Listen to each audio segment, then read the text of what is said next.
the types of strikes that you generally would use in order to break something like this is a hammer fist. So you drive through and you use the strength from your body in order to break the brick. Now honestly, not to put you down at all, but honestly it's really, really easy to break a brick with a hammer fist if you've been practicing and you've been doing martial arts for a while. It's not that terribly challenging.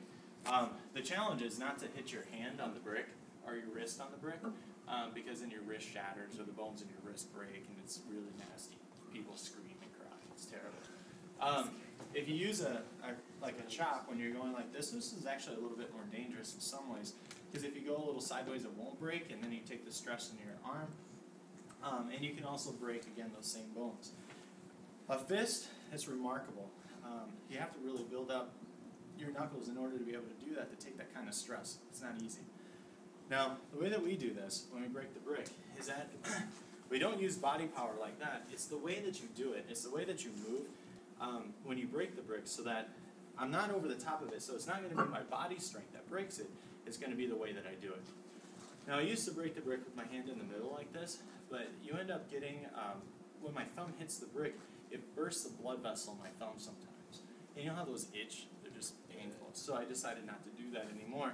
So I put my hand off to the side. Anybody want to check and see if this brick actually is real, or if I did anything to it? No, I believe you. No, wait. Brandon, check that. I know. Huh? Just kidding. You want to stand on it?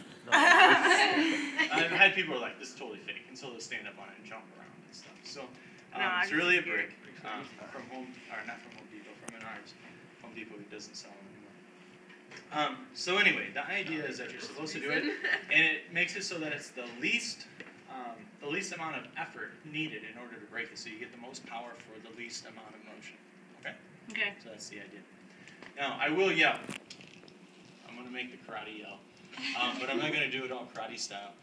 Karate style, it starts down in or starts high up in your stomach and says, "ay" sound. Well, when I do it, get it's up high.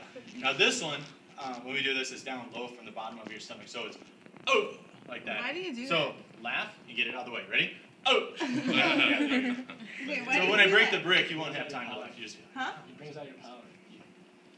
Yeah. Ours, it comes from down below, which is more of acupuncture, acupressure, more of a Chinese influence. Yours, it tightens up the muscles up here, so that when you get hit here, it doesn't hurt. Ours actually tightens all of it. So it's just different. Both of them work. Okay. Oh no! Oh no! Ready? Now, if we don't break it the first time, you're going to be really disappointed. No. Yeah. It's going to hurt. I'm always disappointed when it doesn't break the first time. I'll break it for you. One time it took 6 times. Yeah, you told us. I was terrified. We got time.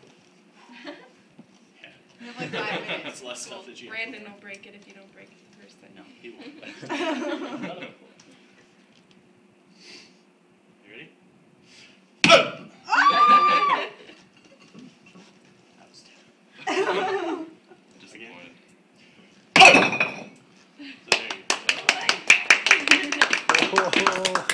So, what I always tell people is that if I can do that to a brick, and it really looks like I'm just smacking the brick, yeah. what can I do to your head and it just look like I just knocked you in the head?